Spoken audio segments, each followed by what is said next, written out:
Alright guys, this is Unit 5, Lesson 7, and today we're going to be learning how to solve systems of inequalities.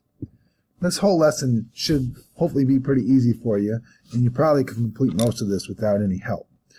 So we've done systems of equations. Now we'll make sure we're doing systems of inequalities, and you'll see it's not too difficult. So let's look at exercise number 1.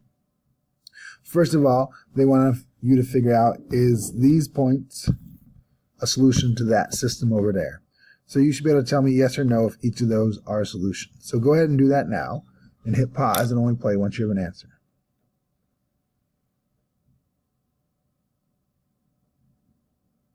Alright, so for point A here, let's see, that should be your x and y.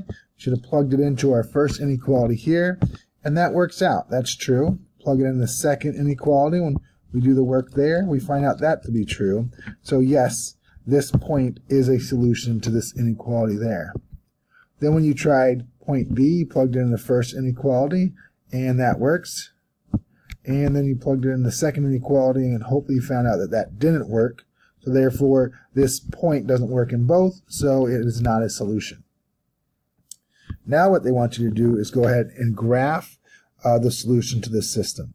So you should be able to graph each of these equations, and then put them over here.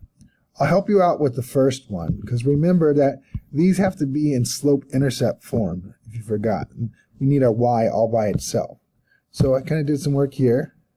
There's our first equation. So we're trying to get the y alone, so remember we're just going to do some basic, somewhere in here. There we go. It should be down there. I don't know why it's, hold on.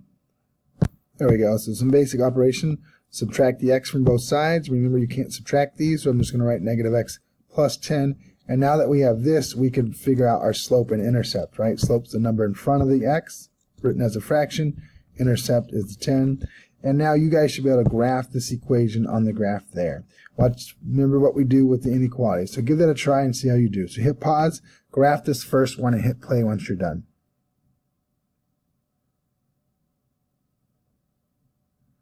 Alright, so let's see, did your graph come up looking like this? Let's get that out of the way, maybe. We'll just throw it up, down here. Get it, go away. That's supposed to be bouncing. There we go. So we had an intercept of 10, and that's a negative slope, remember, so you should have went down 1 over 1. And remember that the way you want to do this is that it says y is greater than. So put your pin or whatever you have on the line and think, where are that y values greater? The y's greater go up. So that's how I shaded that one like that. So there's your first line, and remember that we should label it, and you'll see when I do that. Now go ahead and graph your second one. Now the second one should be fairly easy because it's already in the correct form. So hit pause and graph the second one and see how you do.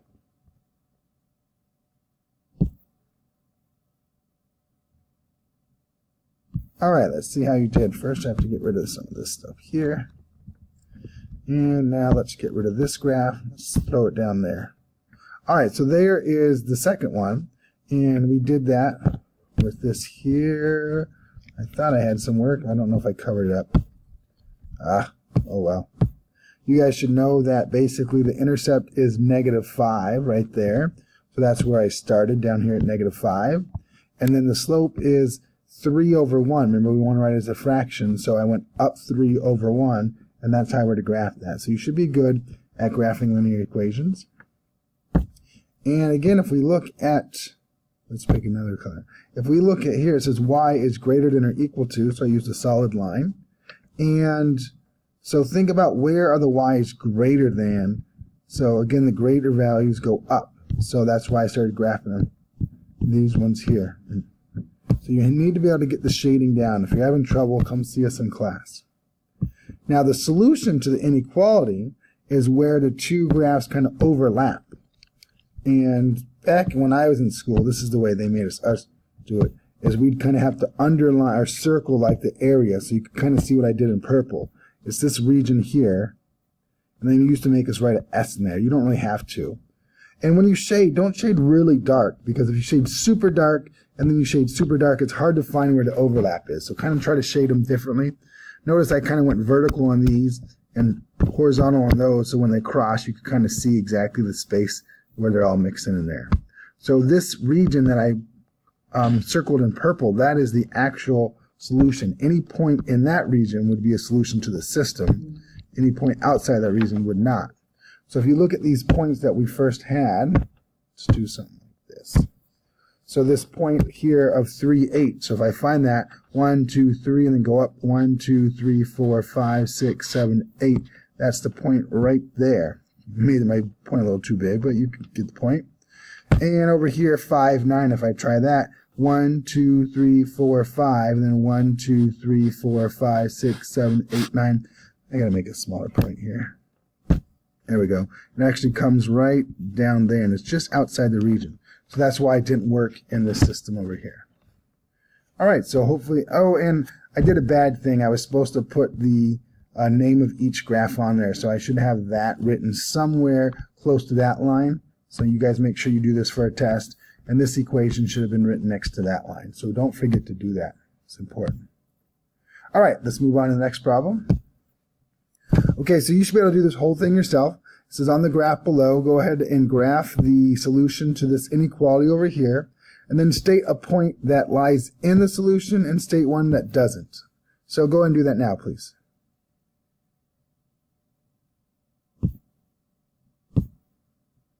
All right, how did you do? So let's take a look. Your graph should look something like that, hopefully. Okay, so this one was all set up for you. So you have the intercept of 2, and that's right there. You can see my point, and then it's a negative slope, so it goes down 3 over 2, and hopefully you can see these red points. That's my line, and then I labeled it this time, and less than. So I went, what are the numbers below the line? Less than. So hopefully you can see all this stuff I got going on there. And then remember, these are special lines. If there's only one letter, that means they're either horizontal or vertical. So that's the same as when x equals 2, and that would be a straight vertical line when all the x values are 2. But it says negative 2, I'm sorry. And that, you can see my line is right there. That's a solid line, and we want to know the x value is greater than the line. So think about this, is that here's my line right here. The x values that are greater x values go this way, and you should know that. So that's how we shaded there. And then you can see my solution area, and I just picked any points. There's so many different ones we could choose, but 0, 0, which is, let's use that, why not? 0, 0, you can see right here is definitely in the solution area. And then I picked negative 5, 0, which would be what? 2, 3, 4, 5, which is there. So you can see that it's not in the solution area. And again, as long as this solution was in here, then you're good. And this one should be somewhere outside of that triangle. That's it. All right, hopefully you're doing okay with these. Is that everything? Yeah. All right, exercise 3. Again, another problem that you should be able to do. This definitely could be a question on your up-and-coming test. So figure out which one of these points is a solution to this system right here. So hit pause and try that one on your own now, please.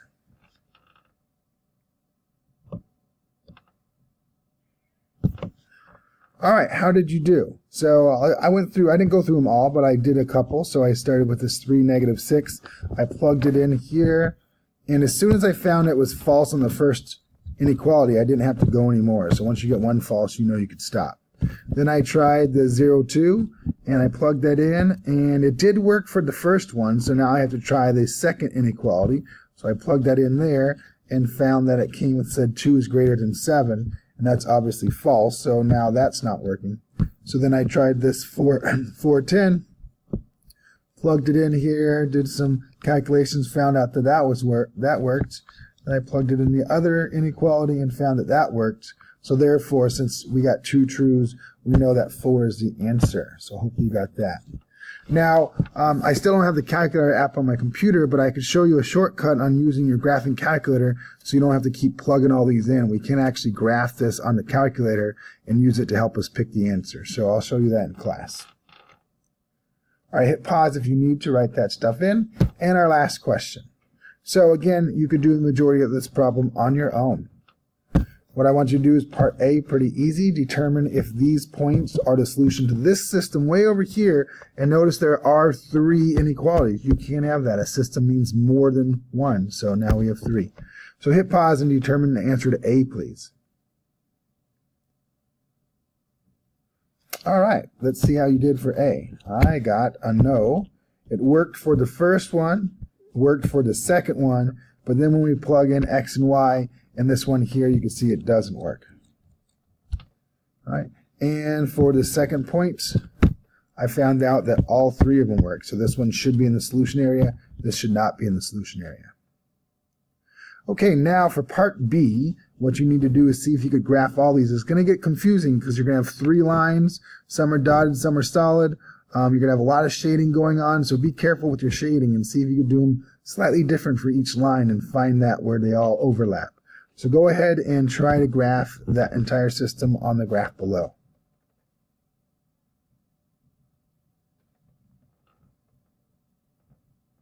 All right, how did you do? All right, so here is mine, and I labeled my lines this time. So you can see we had the line where x was less than 4, so you can remember make it x is equal to 4, but now we have a dotted line. And the x values less than that go this way. These are all where the negatives, so that's this blue shading, hopefully you can see. Then I have this line, y is greater than or equal to -2, so again that would be a straight line. There's none x or and y. Single letter means straight line. So here is -2, it's equal to it, and we're trying to find when y is bigger than that, so there's a shading above the red, hopefully you can see that. And this last line, this one does have a y and an x, so we're going to have a diagonal line. And the intercept is 0, so that's my intercept is 0. The slope is 2 or 2 over 1, so you can see I went up 1 over 2 each time.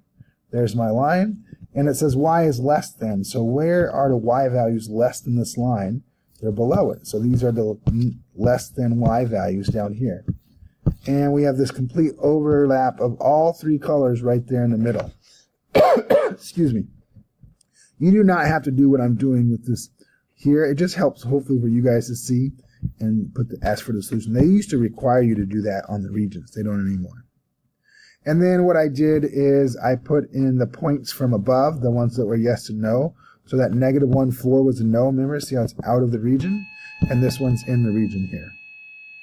All right. Last part. So these should be pretty easy. Find the area. I'll give you a hint for this triangle. You should know the area formula is 1/2 base times height. That should be easy. So go ahead and do that now, please. All right.